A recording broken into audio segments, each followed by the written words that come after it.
Welcome to the Cove Podcast, your stop for PME on the go. Good morning, ladies and gentlemen, and welcome back to the Cove Podcast. I'm Captain Todd Lemper, your regular host, and on today's episode, we're going to look at equipment and gear setup, but I suppose more specifically, the tools you'll use in combat. So the soldier sort of focused, more soldier or personal equipment list type focused stuff. My co-host in this episode, I'm absolutely stoked to have him. There's no better man for the job, but is the creator of the incredibly popular Instagram page called Tuesday Night Violence Company, which is full of awesome content on this exact topic, but also some tips and tricks from passing on your knowledge over the time to diggers about how to best thrive in the field and in combat. My co-host's name is Corporal Mitchell Clark, and he's currently doing the training sergeant role at 2nd 17th Royal New South Wales Regiment. Welcome, Mitchell. Thanks for having me. Awesome. I think a lot of people, you have like thousands and thousands of followers on Instagram, so a lot of people will be familiar with your content. But I think if we start off, so let's presume no one knows the amazing stuff you do on there. Where did the name come from, Tuesday Night Violence Company? Like, how did you come up with the name? Well, a common phrase in the military community that was taught to me pretty early on in my career was speed, surprise, violence of action. Now, for whatever reason, this phrase resonated with me. And given that TNVC's roots are in the reserve world, you put Tuesday, as in Tuesday night parades, and violence together, and all of a sudden there's a decent page name. I suppose it's catchy, but the page was never really meant to be catchy. It was intended more as an easily accessible hub for those motivated part-time soldiers who wanted some more kind of tailor-made PME that would help them become more lethal in the limited time they have on the tools.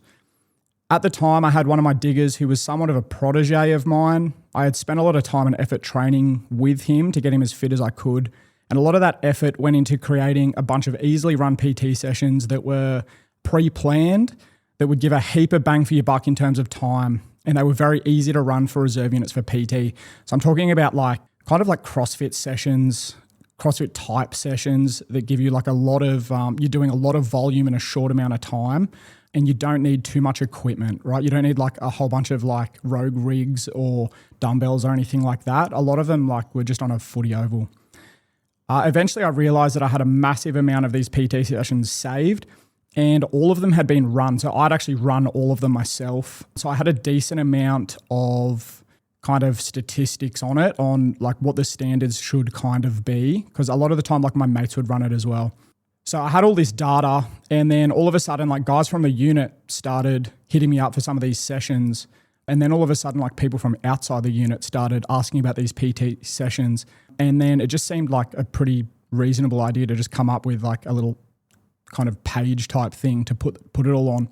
So I came up with a logo, the Instagram page was born, and all of a sudden that's TNVC, right? So I suppose like now it's known for the soldier skill stuff and that came naturally, but that was by no means how the whole thing started. I'll add at this stage that digger, like that protege, he still helps out every now and then with a page. I've also had some great help from many of my other diggers.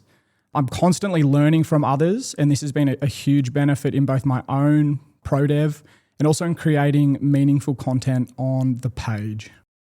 I suppose it started as a fitness page. Obviously, now it's sort of landed as a mix between fitness. But I think having been a follower of yours for sort of a long time now, like it's shifted towards the jungle tips or tips and tricks, but also you call them hot chippies, I think. But also like some of the more equipment focused stuff. Can we go back to that relationship you had with the digger that you said was super rewarding? Like you started to pass on this sort of stuff, and he's like, teach me more, like give me more sessions and running that sort of stuff. We'll talk about this potentially in the leadership stuff, but how rewarding is that relationship between you and soldiers, and like how much value do you get out of it, noting that you now devote a significant amount of your time to maintaining a page just devoted to helping other people? Yeah, so at the stage when I met him, I had just come back from a bit of time in the regular army. I just got back from a 6-month tour of Iraq, and I was kind of lost in purpose a little bit, and I was trying to kind of figure out like, what am I going to do from here, right? Am I going to keep kind of working full time for army? Am I going to just go back to my reserve unit? What am I going to do for money? Am I going to go back to my previous job as a teacher, which we'll talk about at some stage? And I suppose he was kind of the opposite of that, right? He was very early on in his career trying to figure stuff out. I think he had like just done Kapuka. I don't ever remember if he's done IETs yet, but he was like still kind of in reserve where they still parade at the unit in that time. They can't really do anything, but they still parade. He was like struggling with his fitness at the time. And I suppose, honestly, looking back, like it'd be so easy for me to say like, yeah, look at me, I'm helping someone. But it was as much for me as it was for him. And it was somewhat therapeutic. So I knew how to get myself fit. I'd kind of gone through that progression. I had learnt so much between like, even in that deployment overseas and previous ones. I had all the information, I had the knowledge, and I was like, hey, why don't I try and make this guy's life a little bit easier, like easier than I had it. I remember when I first got in, like there were NCOs that were willing to help, but by no means did I ever have a mentor, and I really wish I did. I think I'd be like, I'd have a lot more information, a lot more knowledge than I do now. And I suppose like getting back to the page, that motivation I had, I got a reward out of helping that digger. And then all of a sudden I thought, okay, well, we can make this bigger. So I suppose that's kind of I can help more side. people sort of thing. Yeah, 100%. And honestly, like it's pretty easy for me to kind of get caught in the day-to-day running of the page. Like a lot of the time I almost look at like the DMs on that page as just like dial an NCO. But when I look back, I suppose it's come a long way, and it's very easy for me to kind of overlook that, but it's essentially the same thing as what I started at doing with that individual, right? And that's really rewarding. That's awesome. So I want to backpedal a little bit to set the conditions for the page itself. But I suppose give us a little bit of context about your background. You talked about teaching before, and I want to go into that as well. But more so, and to contrast that, what did you do in the Army and why infantry, like out of all the corps? So as I said, I came from a teaching background. I'd always loved all things Army as a kid. However, in high school, I vividly remember teachers pushing the university route very strongly. They almost gave the impression that if you didn't get yourself a degree out of high school, you'd end up like living in a caravan with 27 kids and no money. And that influenced me to go down the university route to give myself somewhat of a fallback before venturing in defence. And, at that age, this is like, I'm talking like 16, 17, 18, you're pretty impressionable. So that worked. Looking back, do I regret doing that? No, not necessarily, but my heart kind of always laid in defence or doing something like this, right? It's something bigger than yourself. So fast forward less than a year out of uni, and I'm all of a sudden 22 years old, spending my days looking at a photocopier, which ironically is what I spend a fair chunk of my time these days doing.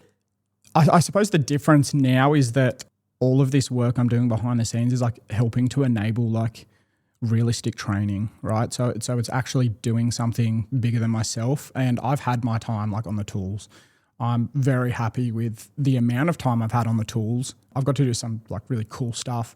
So I kind of view it as like it's my time to, get on the computer or the photocopier. Yeah. And that's fine. So kind of going back to the story, I was making pretty good money as a teacher.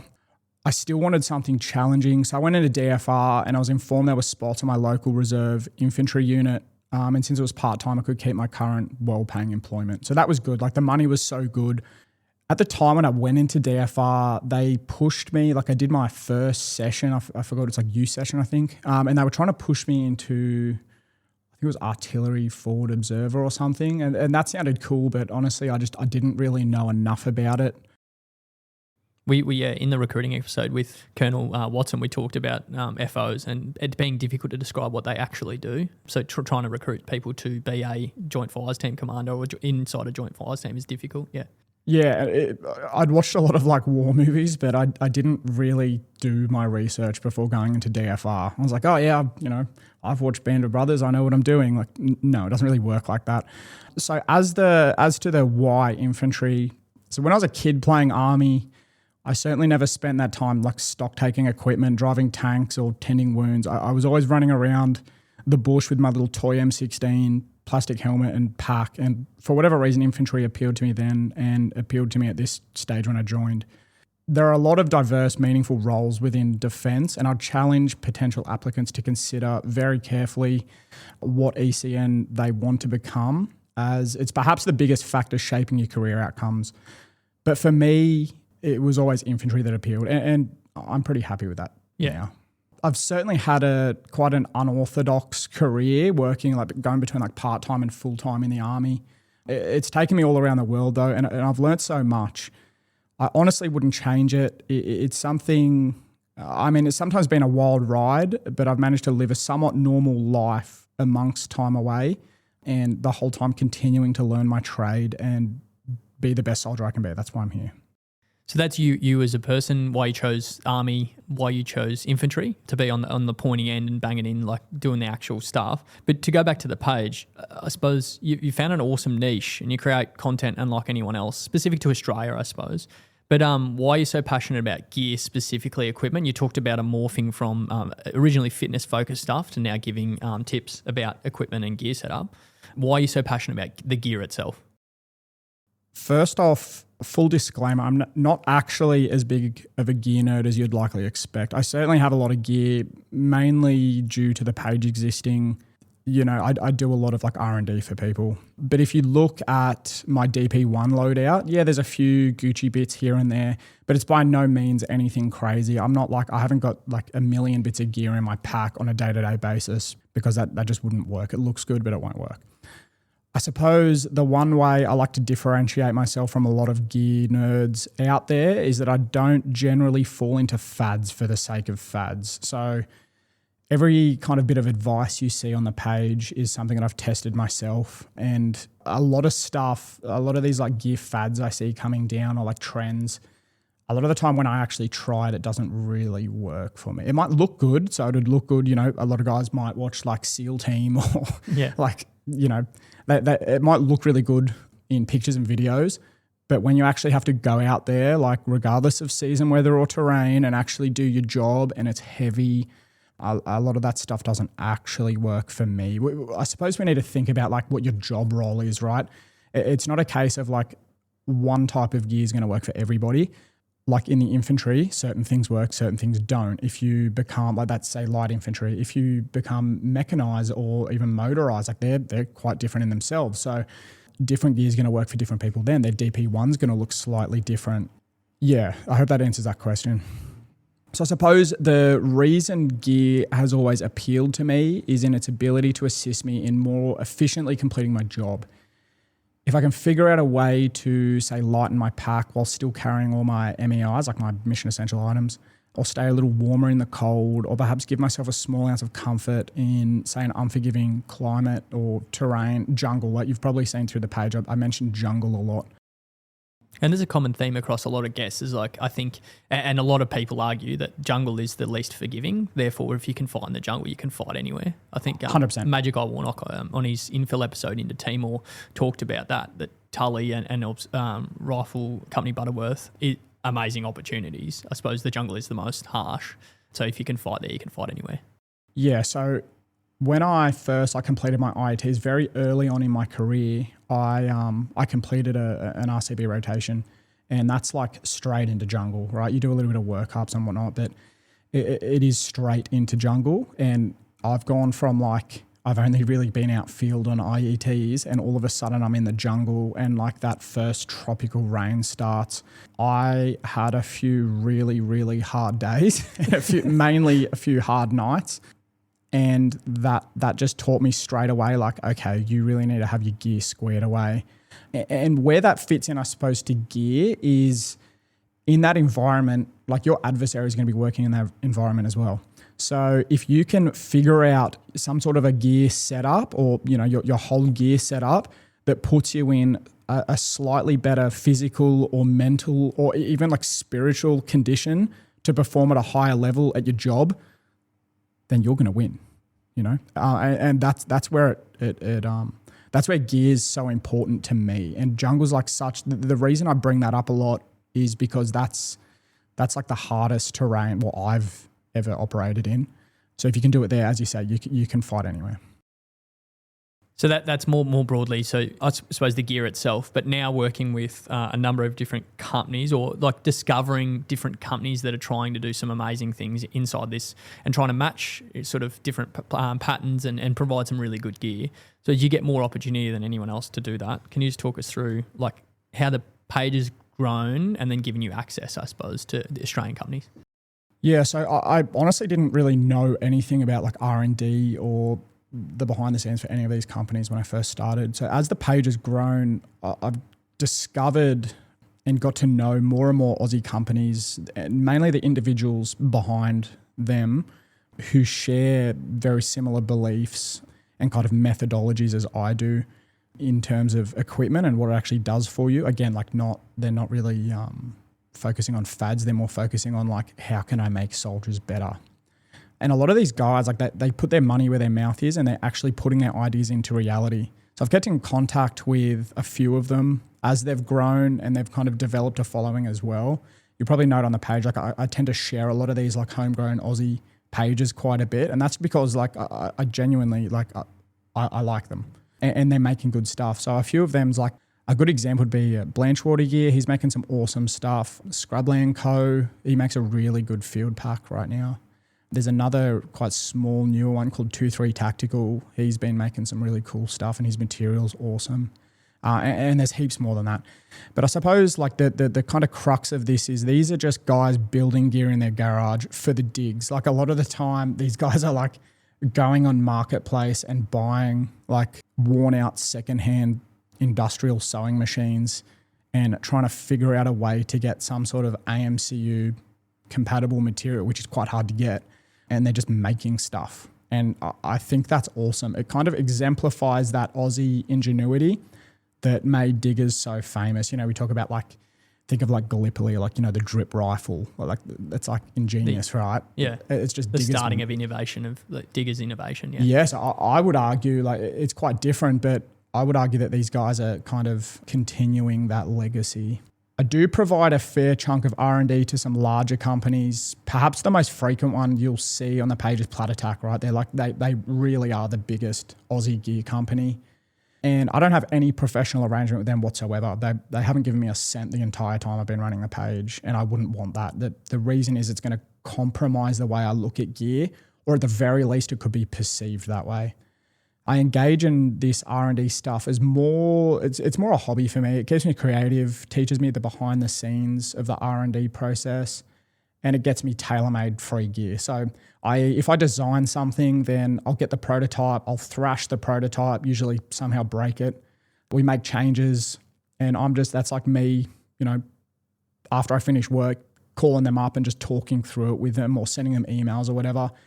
We go through the recommendations. They kind of discuss what they can and can't change and why.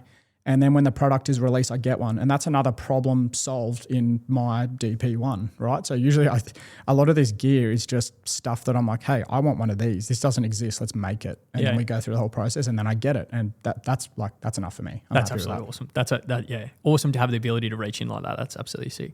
You alluded to it at the start, so I suppose that's a gear working with other companies, but you alluded to the start with that having that mentor role. But I want to drill down on that a little bit. It used to be the case that, and I suppose some people would argue that soldiers would get most of their gear selection and setup advice from their secos or section commanders or more senior soldiers within the unit.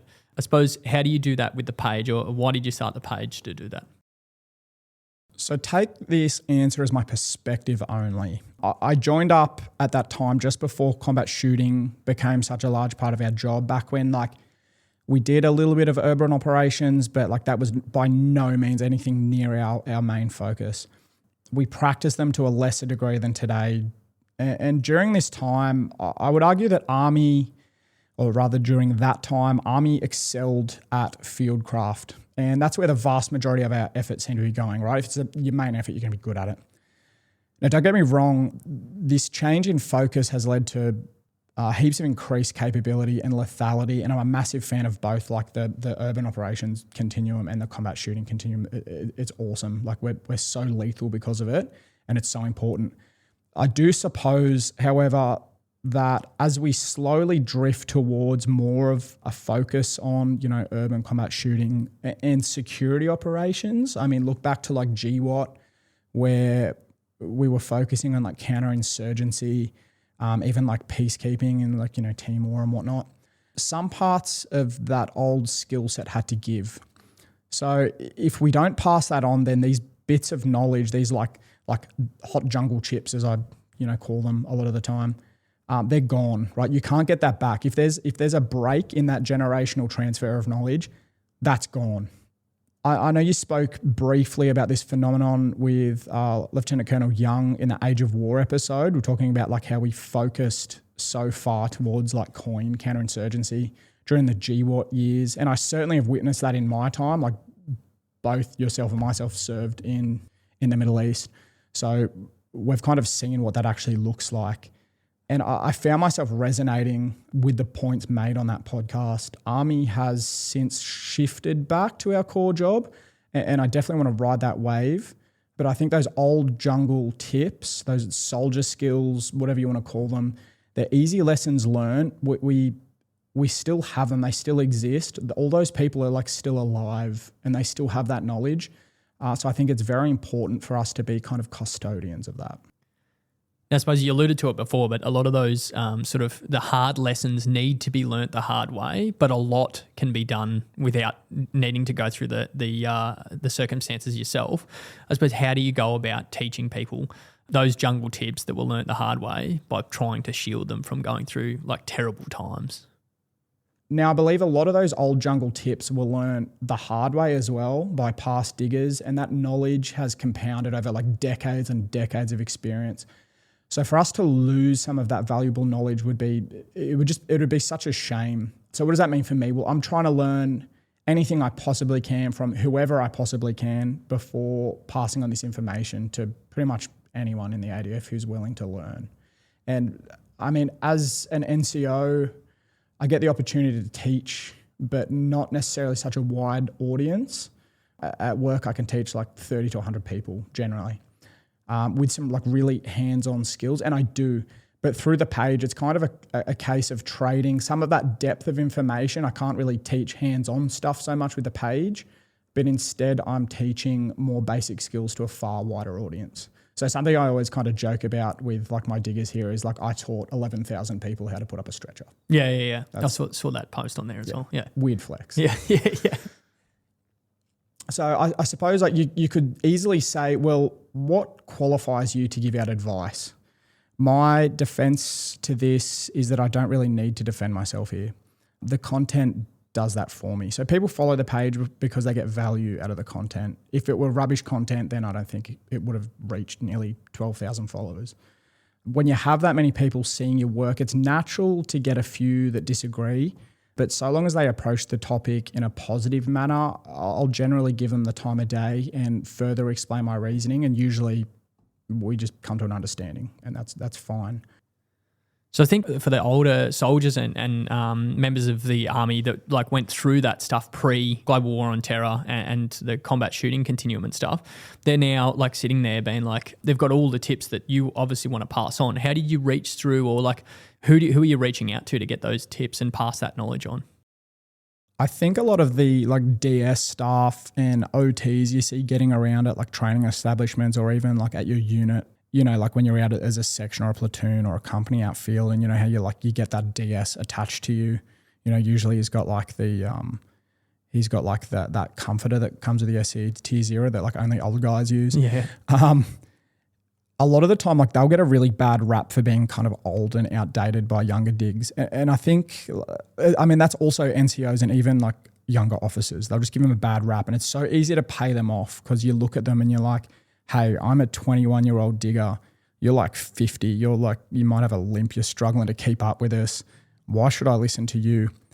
But one thing I've learned over the past few years, especially over like the past 5 years, is that if you show them that you want to learn, you approach them kind of asking for their advice, and you at the very least try to understand their perspective on any topic, even if like they completely disagree with you because the time that they came through like doctrine or policy was completely different. Chances are you'll likely learn some valuable experience or if nothing else, some perspective. And that's good, right? That's going to broaden your horizon. I've learned some of the best kind of jungle tips from some of these guys who I previously wouldn't have thought to give the time of day to. So I suppose a lot of the time with these guys, they might give you information at the wrong time, or they present it in a way that kind of doesn't really resonate with you because there's like a generational gap between you and them. But I think it's very important for you to put yourself in a position where you're willing to learn from them regardless of that. So an interesting story that I like to tell a lot of my digs is the first time I had spent as a section commander when I was like a fresh Lance Jack. We're out on like a 9 or 10 day exercise, and I had like the typical like old DS that I just kind of paid off. And it was funny because we had this like one morning, I've had like picket the night before. I was tired. We'd just gone through like battle procedure. We're on this like platoon patrol. I think it was like a clearance task or something. And we had to do an obs crossing, right? And we get to this obstacle. The first section, I'm like second in the order of march. The first section goes through, clears near side holds. And then all of a sudden my comms go dead. And I'm like, oh no, this is bad. I'm like looking back at the boss. My glasses are fogging up. I'm like really struggling. And we're in marching orders. His is like really heavy. I'm like taking a knee. I can barely get up. I'm looking at the boss. I'm thinking, I need to fix my radio. So I grab my radio out, and I've got like antenna relocator. I had this like, those little headsets, the little like covert earpieces that were given out for the Middle East. Well, I got one of them on ops, and I was like, this thing was like, there was wires hanging out, and I just did not want to retire this thing. So I'm like ripping this thing out to try and get my comms working, because I didn't know what actually went wrong. And all of a sudden this OT comes up to me. He can like clearly see that I'm struggling here, and he comes up to me and is like, so tell me what's going on. And I'm like, I didn't even look up at him. I'm just continuing to try and sort out my life because I want to get this platoon on the move. I'm like the reason we're stopped, me as an individual. And I'm like, oh yeah, I'm just going to quickly set up comms, and then we're going to push through. We're going to push across the road. We'll hold far side, and then we're going to turn left. We're going to handrail the road, and off we go. And then I just thought he was just going to go away at that stage, but he just kind of lingers around. And I'm still trying to sort out my radio. I've got the battery off now. I've got like stuff. My hands are full, and I'm trying to like get my sunnies off so I can see a bit better. And he goes, I'm just going to stop you there. We don't call it hand railing. We call it paralleling. And I just like completely stopped what I was doing, and I looked up at him, and I was like, yeah, like cool. Yeah. All of a sudden I didn't really care about what we were doing anymore. I was like, that was an odd spot to kind of observation. Yeah, like cool, you might be right, but like right time, right place type thing. Yeah. And I think that's just a funny story. Like it ended up being my battery, the connection on my battery was actually just, it was a dodgy battery. So yeah, I fixed it and off we went. But after that, I kind of reflected after the end of that exercise on that little situation, because I actually learned a heap from that particular OT.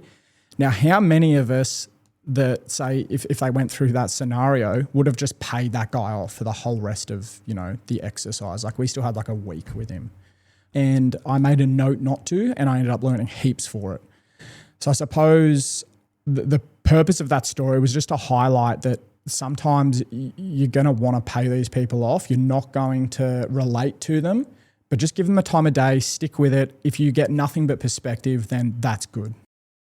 Absolutely awesome, and links back with you how much you can learn. Point before, you talked about confidence, or like you alluded to a level of confidence with a complete setup. Now, some people are completely happy rolling a single minimi pouch at the front of their T-Bass that just has half a rat pack in it and then a deck of cigarettes on top of it. But you obviously, that is not your bag, and you go to extremes educating people, evaluating and testing gear, equipment in the field. What confidence do you get, or why is it so important to have all your shit squared away before you step off? Well, I lightly alluded to this earlier in that your equipment is what enables you to complete your job. If you don't know how to use the equipment, say you're lacking a necessary piece of equipment, or perhaps you have the wrong bit of gear for the job, which is probably most common, then that'll often mean not achieving your task or even failing your mission. It could be as simple as you becoming an environmental CAS because you didn't pack enough cold weather gear, or it could mean that you lost comms because you haven't set up your headset properly, right? Understanding your gear is crucial. This is especially important when you venture into command positions, as I'm sure you would know. I think most commanders could tell you a story early on in their leadership journey where they're out in the field making decisions They've got a time-sensitive task to complete. It's like just pre-H hour, and then all of a sudden things just stop working. I definitely have, and that's like a day-to-day motivation for me for making sure my stuff's squared away. Another sometimes overlooked point is that you'll be judged by absolutely everyone you encounter in the way you present yourself. If you dress like a poor soldier, then chances are you are one. You could talk about like dress and bearing, coming back to that, but for me, it's more like how you set up your equipment out in the field, right? Let's say it's your first time meeting two soldiers and one has his gear squared away and one does not. You know nothing else about these soldiers. Would it be wrong of you to infer which of these two soldiers is more likely to give you capability? There's always going to be exceptions to the rule. However, exceptions are just that, they're exceptions. And one of the things I've noticed when working in multinational settings is that, especially right now, as of maybe 5-6 years ago, ADF, we have a far higher standard of issued kit, like our SCE, than our coalition partners do. And a lot of the time, those coalition partners look at us in awe from what I've seen. So it's in our best interest to kind of leverage that as much as we can. And when we're working with them, that all starts with having your purse kit squared. That's an awesome point, because I remember when we joined roughly the same time, but you stomping around with sausage pack and Fat Man rig, like it's old school stuff. And then now we've come so far with the Soldier Combat Ensemble. And that's a unique part of your page, and something I've sort of observed is that you're somewhat unique in that you have a bias for making the issued gear work, because you understand the limitations behind resupply. It goes to a level of depth that most others won't. And deployment options, hexamine over gas stoves, you've got an awesome post on that. Making your tier 0 work for you is another one of your awesome posts, the stuff that you get issued. Can you explain why you take this approach to the issued equipment, like prioritizing issued stuff over just fully like aftermarket gear? Yeah, so this one's a topic that I find myself having a high level of intrinsic motivation towards. I'm a massive history buff, just like you. And the funny thing about studying Australian military history is that you tend to find that whilst technology changes, and that does change warfare, a lot of the basic problems diggers have traditionally faced are still issues we may need to face in the future. So therefore, some of the solutions that have traditionally been sought out are of use to us. So the nature of the terrain in our part of the world, our northern approaches being primarily made up of like a series of smaller island chains, that makes logistics much harder to maintain in this part of the world than it does in, say, Europe or other parts of the world. What does that mean for us? That means that we need to retain the ability to self-sustain to a certain degree, as well as make our issued gear work for us. I'll give you an example of that. So Australians in the Pacific during the early days of the Pacific campaign of World War II in Rabaul, you did a podcast on this. Called Invasion Rabaul. If you haven't listened to it, go back. Yep. Yeah, it's awesome. I highly recommend that. Lark Force was cut off from resupply and they were forced into smaller groups to fend for themselves. Like what an awful situation to be in. So I made a little story-based jungle planning activity, a series of posts on the Insta page, pretty heavily based on a modern take on a similar situation that was heavily based on the Australian experience in New Britain.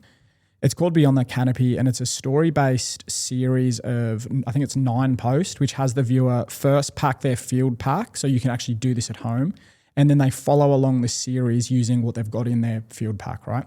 And the problems the main character encounters in the story with an interactive challenge at the end of each episode has the viewer using gear within their pack in order to solve the problems within the story. Does that make sense? Yeah.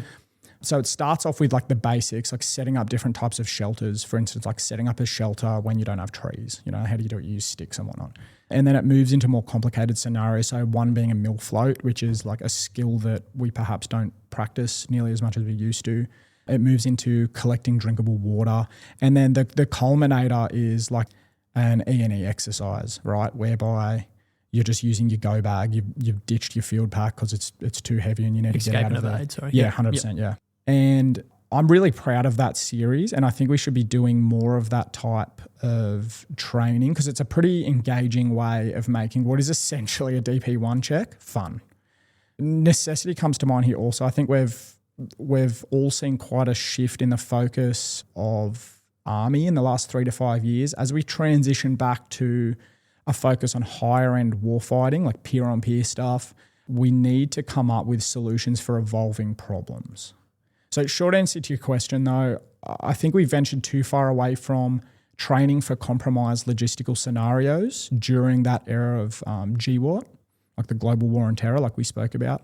And I'd really like to see some of those like bare basic soldier skills of figuring out how to live a very frugal and basic existence in harsh terrains return. So that starts with simple hacks like how to make hexamine work because you're not taking your jet ball on the plane. Having a decent solution for safely storing your compass in your rig, right? So it doesn't break. How to make like any bit of gear useful in multiple situations. So we're talking about versatility. That's absolutely, you said to that combination of using your shit stuff. And you talked about not infilling with a jet bottle, right? But like infilling is one thing, in being able to like infill with gas, then resupply is the next level of the analysis that you go to. They're not sending pallets of jet oil canisters like by, airdrop into, LZs on the ground in, New Guinea, for example. I suppose that talks about the philosophy about, and some of that stuff is you can't really get that across on the page because you talked about how much you can actually give people, but that talks about the why and the philosophy behind the page. I think what a number of the listeners will be here for is the gear selection stuff. So I think we dive straight in to some gear. I think we talk first up just to handrail you a little bit. The big, or not, sorry, you said parallel, not handrail. Yeah. The big three. We talk about packs, sleeping, and shelter first up, and then we'll go into some more niche stuff. But brand new digger just come through Kapuka and you get into IETs, or maybe post IETs, and you just get into your first unit for the first time, and the possibility of unissued gear or setting your stuff up a little bit differently has just sort of presented itself. Right, we've got all this gear, and they keep giving you these blue claymores and fake 66s, and they're loading you up with all these section stores, and you're thinking about how I'm going to carry all this stuff. So as we start with the pack first, what pack are we using to put all this gear in? So to start off, I'll say that perhaps the two biggest things I'm looking for in almost all gear is versatility and redundancy. They're the two biggest ones, right? Can I use it for multiple things? And the what if it doesn't work or something fails on it? So the current issued pack is actually a massive step in the right direction compared to previous generations. I, like you, had the sausage pack at Kapuka.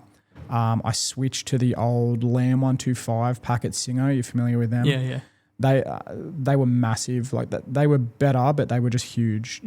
Are you kind of familiar with the old like Alice packs? Yeah. Like the medium, large Alice packs? Metal frame, yeah. Yep. Yeah, so they're like, even to this day, I've tested so many packs and nothing beats the old Alice pack. Like it's a master of holding like whatever gear you put in there.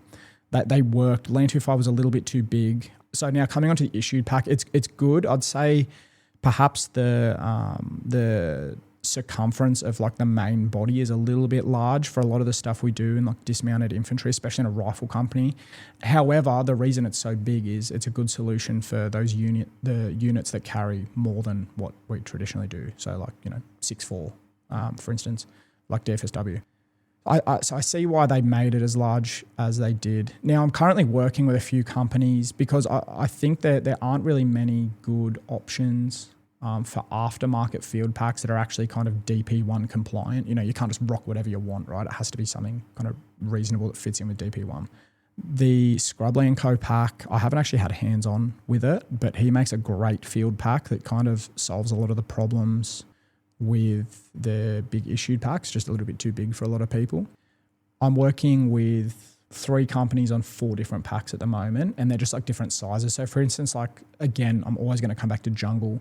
But like, are you familiar with the medium Alice pack? No. It's just like a smaller version of the large Alice pack, right? So Yep. It's just a slightly smaller body, slightly less pouches. But I think I did a post called Jungle Pack Breakdown, and that's the one I actually used for that jungle series to like, because I went through all of the problems with the viewers. Yeah. Those packs are like awesome for jungle because in jungle, especially like in the tropics, it's hot. It's hot. The terrain is unforgiving. You've got a lot of elevation. So you have to be really careful about how much you pack, right? You've always got that like that triad, like draw a triangle, you've got like mobility, firepower, and sustainability, survivability, right? So on that, if you're working somewhere that's like moderate temperature, you can load up your pack a lot more and you can still retain a degree of mobility. But with like, say, jungle, you don't really have that luxury. So you need to move somewhere within that triangle. And for me, that is sacrificing a little bit of space, not taking so much stuff, and having more mobility. So that's a good example of like how perhaps a smaller pack's good for you. But some people might need a larger pack depending on what they carry. It's really mission dependent. But let's just say over the course of the next like 6 to 9 months, there's going to be heaps more options that work really well to complement your DP1. So kind of wait out for that. That's awesome. All right. So we just packed all our stuff into whichever pack we choose on your advice, and then we're stomping into the position. We get to the main defensive position. We throw our pack down.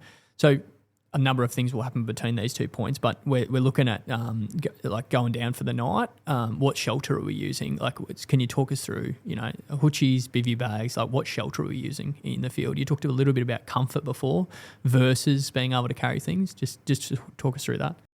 I suppose in this realm, I've kind of gone a full circle. So one thing I see a lot, especially with diggers like fresh out of IETs, is that they're like, I don't need a hoochie. I'll just run my bivvy bag because it says it's waterproof. Have you ever used a bivvy bag in the rain? Yeah. Was it waterproof? Drenched. Yeah. Because the seams aren't like, they're supposed to be taped seams, and then water just starts flowing straight through the seams and everything like that. You're drenched inside this. Yeah. And the other thing is like, you don't really get to like, you can't just seal it up. Like you need to breathe, right? I still remember people waking up in the middle of the night because they'd sealed it fully because it's cold or whatever, and then they've like almost run out of air type thing, and they're starting to, and they just unzip there and just like take a massive breath of air because they've been suffocated for the last sort of 3 minutes or something. Yeah, so it comes back to like, what's the purpose of them being in that bivvy bag, right? It's not to suffer, it's to rest, it's to sleep so they can continue going on the next day. So I think like that's something I see a lot, is soldiers thinking, oh, this says it's waterproof, therefore this is 100% solution. And the thing about anything that's waterproof is it's inherently not breathable, right? If it doesn't let water through, it's probably not going to let airflow through. Now you've got materials like, say, Gore-Tex, which claims to be like absolutely breathable. You can move around in it. Have you ever tried like stomping in your rain jacket? Like, yeah. It doesn't work. Yeah. It doesn't work. So, and it's kind of the same with like bivvy bags, right? I honestly just go back to putting a hoochie up. I'm that guy within the call sign where if I have 2 minutes to put a hoochie up, I am putting a hoochie up. It's very rare that I don't, unless like I absolutely can't, in which case like I'll at least like put my poncho over me or something like that. So I think people go too heavily in the bivvy bag space and not quite enough into like a hoochie. So the thing about like anything that's waterproof, whether it be a hoochie, a poncho, or a bivvy bag, is ideally, if it's touching you, you're probably going to get a little bit of transfer of moisture through it, right? So that's why a hoochie works, because it's not touching you, right? And there's things like condensation from your breath and all that sort of stuff. When you seal a bivvy bag up, you're going to get drenched from that as well. Yeah, 100%. And the other thing that I think a lot of people don't think about is like, if it's raining, you're going to get wet, right? You will be wet, because if you're moving around, you can't move around in your wet weather gear. So you're going to have to take it off to patrol. When you get back from that patrol, you're now wet. So would you want to be getting into your bivvy bag that doesn't let moisture through either way when you're wet? No, I probably wouldn't, right? So you need something kind of breathable, and then you're like, okay, well, how can I use my warmth to dry myself out a little bit? And there's techniques to do that. But for me, like, you can't really get past just putting a hoochie up and making sure it's not touching you. For me, it's just like, it's an A-frame every time. If I can do an A-frame hoochie, done, see you later, I'm happy. Yeah. As long as the vegetation allows, I suppose. Or then you talked about unconventional ways of standing it up and making it work in the open terrain as well. So that's hoochie's up, that's your shelter. Going back to basics with that. Now let's talk about sleeping. Mats, sleeping bags, what's the go? Well, I think a big thing that they've learned in the hiking community that we don't do very well is that your sleeping mat is actually what gives you most of your warmth, right? You're a different temperature to the earth, and if you put something close to your body to the earth, it's going to absorb whatever temperature you have, like the difference, right? So if the earth's hotter than you are, well, then it's going to make you hotter, right? And vice versa. So ideally, you need something that insulates you from the ground. Now, where I operate, most of the bush we do is like relatively moderate. So there's nothing crazy. We don't go anything colder than like -5, like -10, maybe once a year, but it's pretty rare. So I most of the time I just use a NATO mat because they're like tried, they're tested. Their thermal properties aren't great, but it's good enough for me. And the other thing is like if for whatever reason I am on the dirt and I'm really cold, like you can always just put like a bunch of like leaves and stuff underneath it to kind of help that. It does buffer that a little bit more as well. In terms of sleeping bags, this is an interesting one. So I suppose the interesting thing for me is how different armies run gear so differently and often in similar climates. An example that comes to mind is the US Army and the Marines, their obsession with the whoopee blanket. Are you aware of that? Yeah, it's been like it's a resurgent. I think the regimental sergeant major of the army's like brought it back because they asked him what his most important thing in the field was, and that was it. It's a whoopee. Yeah, they're obsessed with it. But a whoopee is literally just our summer weight sleeping bag. Like it's 99% identical. Over here, they get switched out from your winter weight during, summer. You just use it as a sleeping bag. But it's definitely not something that has a cult following like in the US. Now, I went down the whoopee rabbit hole a few years back and found a product by a brand called Helicon Tex. And it's called the Swagman Roll. It's essentially just a modern, upgraded whoopee. It's a bit of a jack of all trades, which I like. We talk about versatility and redundancy. This is versatility for me and redundancy for if other things stop working. So imagine a summer weight sleeping bag that unzips into a blanket.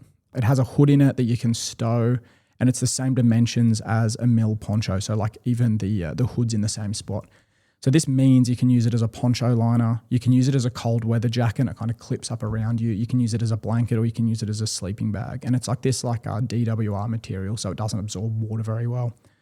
So if you attach it to the poncho, then you have like a poncho for cold weather, right? So it's going to insulate you and keep you dry. If you then zip that up, you can use it as a sleeping bag, and that poncho that's attached to it operates as like a bivy bag. And then if for whatever reason you get to pick it and you're like, wow, my purpose cold weather jacket isn't doing enough, you can just chuck this on and you can put it like over your gear, clip it up, away you go. So for me, that pretty much never leaves my pack. Now the thing with that is it's as I say, it's kind of like a summer weight sort of weight. So it's not going to get you down to like crazy temperatures, but you can always layer it, right? So I layer it with like, I think it's the Cedar Summit Extreme liner. And that gets me like at least, 5 or 6 degrees colder than that, and once you put the poncho over it or you put it in like a lightweight bivy bag, that's going to help as well. I'm really big on layering. But yeah, I mean, the issued stuff really isn't that bad. So use that and just see how you go. I think it's better for diggers to at least learn how to live with all the issued stuff first and get an informed opinion before they start moving into non-issued stuff. The test and adjust, yeah. Yep. But for me, like I've been doing that for a lot of years now, so I'm pretty comfortable with, what I do and don't need. No, awesome. So that's a big 3. So I'm going to throw some other stuff at you. Knives. What are we buying? Basic old Gerber Exo Mod knife. They're like $60 from BCF. You can get them from Anaconda. I think Plat Attack even sell them now. But they're cheap. They're good quality. They fit under a molly well. It'll cut your apple or it'll cut the enemy. And it won't ruin your day if you lose it. I'm definitely not that knife guy. There's always a knife guy at a unit. I'm not that guy, so forgive me if I don't know the technicalities of blade hardness or whatever. For me, it spends most of its time cutting apples, hoochie cord or whatever, but it's there if I need it. That's as deep as I go with knives. Yeah, perfect. What about pouches? Obviously, you've done a lot of research and R&D into this and generated potentially your own pouches, but let's go pouches. So the SCE T0 and 2 pouches are actually great. They're awesome. My personal favorite is the triple EF88 and smoke pouch. Those things are awesome. I have it on my belt because it fits. You can fit 3 mags if you need to. You can fit a smoke grenade in it and you're approved to use a smoke grenade in it. It'll fit a 500ml Nalgene bottle. I think you can fit like 2 radio batteries, or if you put some elastic on it, like from your SCE spares kit, you can actually turn it into like a radio pouch. So if you're just doing something in your belt for whatever reason, and they're like, here, have a radio, you're on like some sentry task or something, you chuck it in, away you go. So I love versatility. So that's really good. I've also made, one thing I made was that pack admin pouch with Plat Attack the issued field pack. Because like you know, everyone puts their ET like right outside. Yeah. That leverages like one of the heaviest things you've got away from your body. Yeah. So we came up with that, and then you just store your ET like down the side close to your body. And that's kind of changed the way the issued pack feels. So I still rock the issued pack with that. And it's awesome. So they're kind of my go-to pouches. Yeah, so it's pouches, knives, pouches. What about cold weather gear? You talked about insulating layers. You've already spoken about some of that stuff, but yeah, go through cold weather gear. So the biggest issue with running non-issued, like, you know, items of clothing, so cold weather gear, is IFF, like identifying friend from foe. It's a fine line running non-issued bits of uniform for that reason. So the 100% solution here is to find out what your unit SOPs are. And I have found that most units have kind of a reasonable understanding that guys can use certain bits of non-issued cold weather gear so long as there's something close to AMCU and it doesn't represent an IFF risk. So that's kind of the caveat. So for me, currently I'm running the Snugpack Softy SJ6, I think it's called, in terra firma. So that's like Plaid Attack's take on AMCU. It's lighter than the general purpose jacket. It's heaps warmer. It packs down small. It dries quick, and it's breathable, so you can patrol in it if you really need to. Obviously, not going to do that in the day, but like if it's night and you're doing a patrol and you're like freezing, then yeah, you're patrolling that one up. So I'm a big fan of kind of the layered approach to cold weather and wet weather gear. I know a lot of guys they like running like a big dual purpose jacket, you know, like just a big jacket that's insulating, it's waterproof, and it's just kind of like, yes, this is my one jacket that does everything. They're good when operating like in, say, a particularly cold environment, or let's say you're just like, you've dug in, it's really cold and wet, and you're just sitting in like a stage 3 pit in a defensive position. They work really well. But the moment you kind of get on the move or you change either season weather or terrain, that you kind of need a layered approach. So for me, that means having firstly a poncho, because that's what stops rain, and it's kind of inherently breathable, and they weigh like 250 grams. That'll get rid of like 90% of rain. Under that, I'll have another thing I carry is like a lightweight, like a 2000 mil waterproof jacket. And again, that weighs, I think the one I've got now weighs like 300 grams, and it's tiny, right? And it's just another waterproof layer. So anything that gets through the poncho is definitely not getting through there, because not much gets through the poncho. It's just like a few drips. And that gives me a level of insulation in itself, right? Because it's stopping the heat transfer. And then under that, I'll just have an insulation layer. So either like the SJ6 like I got now, or if it's a little bit kind of warmer climate, the Silks Alpha, Plaid Attack Silks Alpha, they're great. And I think they're coming out in like an AMCU pattern, like their Terra Firma very soon. So that's probably one to look out for, because they're awesome. They weigh like, I don't remember the stats, but they weigh like nothing, and they pack up tiny, and they're warm. Yeah, that's absolutely awesome. I think, like, to wrap it up though, let's talk about, so Gab the scenario before about a digger that's just posted out at Kapuka, as we all did, and then went through IETs, and then we're starting to get a little bit of cash that we probably didn't have before, but we're also going in and we're seeing heaps of people with all different gear and the like, and we're slowly starting to get the ability to sort of buy new things. Where is our money best spent when we first post into the regiment or battalion? If you can get nothing else, get yourself a poncho. The Valhalla ponchos, they've come a long way since they started. That's like a staple in my DP1. Half the time when I go on patrols, like that gets put in my go bag. They're under $100. They weigh like 250 grams, so nothing. They pack up tiny, and it can act as like a wet weather jacket. You can use it as a hoochie if you need to, as long as you know how to stow the hood properly. And it can function as a bivvy bag, or I mean, it can even allow you to collect water. So that would be absolutely first. Great bang for buck. Get yourself a poncho. From there, I would say good set of boots. Now, I suppose the caveat here is everybody has completely different feet. So for me, like Garmont T8s have always been good, and you'll see them getting around like most battalions. Guys are wearing them. But at the same time, like if you've got a different foot, then the issued Danners are going to work for you. If you have a slightly different foot to that, maybe the Redbacks work for you, and you generally get issued those. So see if those work for you first. Like I know I got issued Danners. I wore them for a day in the barracks. I tried to do a quick run in them just to kind of run them in, and I was like, these are awful. So they're still at home. Like I don't use them, but definitely get a good set of boots. Have a quick look on the ADM. You can find it on Google, because are you aware that there's like a new few sets of boots? Yeah. Yeah, so the new, I think they're like a Merrill Merrill something. They kind of look like T8 NFSs. They look really good, and I've been speaking to a few guys that are rocking them, and I think they're like $180 and they're awesome. So step one, try the issued boots, give them a proper try, and if they don't work, then start asking people. Even find like friends or guys at your unit that have got like similar sort of feet. I know it's kind of weird, but go up to them and see what sort of Just don't what's be their weird feet. about it, but Yeah. Don't look them in the eye, but see what they're running and whether they like them and how it works, because it's something like you can't just like run them for 2 weeks, slightly wear them and then take them back. It doesn't work like that. So that's boots. So you might not need them, but consider it. That would be like my second priority. And from there, good socks. I was a massive fan of the Fox River socks. They've got like a cult following. I got them because that's what everybody got. I recently purchased some of the Bridgedale Hike merino socks, like a merino wool. They're pretty expensive. I think they're like nearly $50 a pair or whatever. But I got one pair of them, and like after the first 2 days of using them, I just bought like 7 pairs because they're awesome. They weigh nothing. They dry quick. And your feet are like your biggest investment, right? Especially in the infantry, like doing light infantry stuff. You're stomping around. You don't have the time to fix your feet a bunch of the time. So if you get good socks, you can prevent that being an issue. No, that's awesome. All right, that's your just got to the unit. This is where my money, and it's not expensive. Most of that stuff is cheap, right? The first stuff, like high value, low. So no, you get a lot of value out of owning it, but it's really cheap. I think that culminates the episode. Thank you so much for your opinions, and like if you haven't checked out his Instagram page, go over and search Choose Not Violence Company. Thank you so much for your time, Mitchell. It's been absolutely awesome. Thank you. Thanks for listening to the Cove Podcast. Explore our channel for more great audio PME content. Also, visit us at cove.army.gov.au for hundreds of additional resources. The Cove, the learning home of the Australian profession of arms.